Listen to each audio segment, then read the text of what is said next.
বিচারপতি শামসুদ্দিন চৌধুরী মানিক বিতর্কিত কর্মকাণ্ডে জড়িয়ে সমালোচিত হয়েছেন বারবার।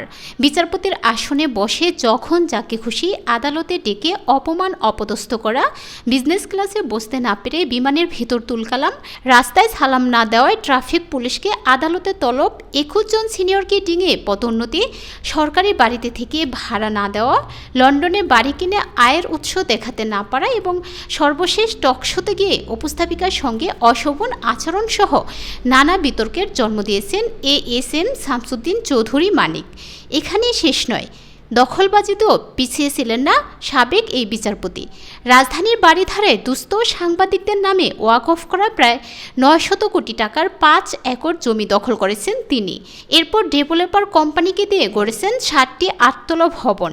রাজনৈতিক পট পরিবর্তনের পর প্রতিবেশী দেশে পালাতে গিয়ে গত শুক্রবার রাতে বর্ডার গার্ড বাংলাদেশের হাতে ধরা পড়ে আরেকবার আলোচনায় এসেছেন সাবেক বিচারপতি মানিক।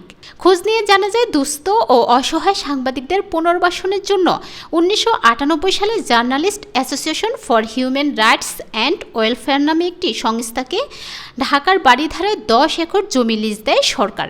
এরপর 27 বছর পার হলেও সাংবাদিকরা জমি দখল পাননি। 2009 সালে আওয়ামী লীগ ক্ষমতায় আসার পরই ওই জমিতে নজর পড়ে সুপ্রিম কোর্টের সাবেক বিচারপতি এএসএম শামসুদ্দিন চৌধুরী মানিকের। প্রভাব খাটিয়ে সেখান থেকে 5 একর জমি দখল নেন তিনি।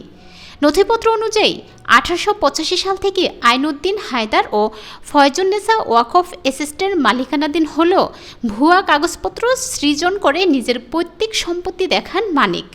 এরপর অ্যাডভান্স ডেভেলপমেন্টের একটি কোম্পানিকে দিয়ে সেখানে তৈরি করেন 8 তলা বিশিষ্ট 7টি ভবন। সব মিলিয়ে তৈরি হয় শতাধিক ফ্ল্যাট। কালবেলার অনুসন্ধান প্রতিবেদনে বিস্তারিত উঠে এসেছে। প্রতিবেদনে বলা হয়েছে, সাউথ পয়েন্ট স্কুলের পাশেই 5 একর জমি দখল করে বানানো হয়েছে 7টি বহুতল ভবন।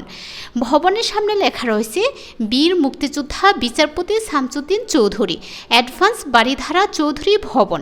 ঠিকানা লেখা রয়েছে রোড নম্বর 11 ব্লক জে।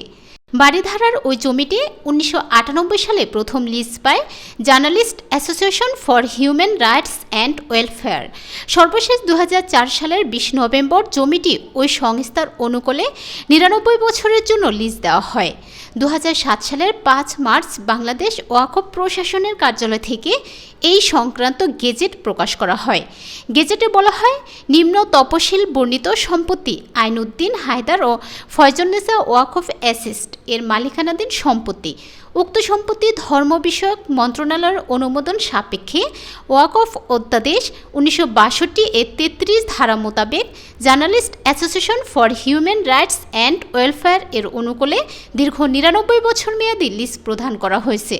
জানতে চাইলে আইনউদ্দিন হায়দার ও ফয়জুন্নেসা ওয়াকফ এসেস্টের প্রকল্প পরিচালক সাদরুল আহমেদ বলেন, 1885 সাল থেকে এই জমি আইনউদ্দিন হায়দার ও ফয়জুন্নেসা ওয়াকফ এসেস্টের। দুস্থ সাংবাদিকদের নামে এই জমি বরাদ্দ দেওয়া হয়েছিল। এখানে ডোবা ছিল, কিন্তু আওয়ামী লীগ ক্ষমতায় আসার পর বিচারপতি মানিক এই জমি জোরপূর্বক দখল করে নেন। তিনি ভুয়া কাগজপত্র বানিয়ে এই জমি দখল করেন।